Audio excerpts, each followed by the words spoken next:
समस्त नमस्कार। आम ग्राम विकास तरफ आसलु ये ग्राम विकास गोटे CLTS प्रोग्राम बोली अच्छी कम्युनिटी लीड टोटाल सैनिटेशन माने गाँव समस्त पायखाना व्यवहार द्वारा गोटे गाँव रमती पानी जनित रोग कंट्रोल हम एवं गाँ परिवेश केमती सफा सुतरा रहा स्वास्थ्यर परिवर्तन आसब एवं व्यवहार परिवर्तन आसब से निमंते यही प्रोग्राम आम करूँ।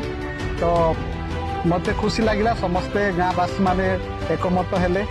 मो आशा करुच्ची जे गाँव रे आगामी दिन मध्य जो स्वप्न नहीं आज कार्यक्रम कराई सफलता हम।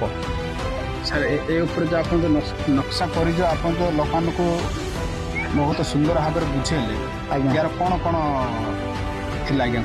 सर या जो आम नक्शा ए माध्यम नेबार मेन तत्व हूँ प्रकृत लोकंकर मन रे गोटे गाँव स्थितिटा कौन जानापी गाँव नक्शा कराला एवं गाँव चतुर्पार्श्व आम केमती झाड़ा फेरुचु झाड़ा फेरवा द्वारा केमती रोग आक्रांत होउची से बोलिकी लोक मानू सचेतन करने निज भीतर को जागरण सृष्टि करने टॉयलेट तैयार करने और व्यवहार करने बोलिकी आम नक्शा माध्यम बुझेलु।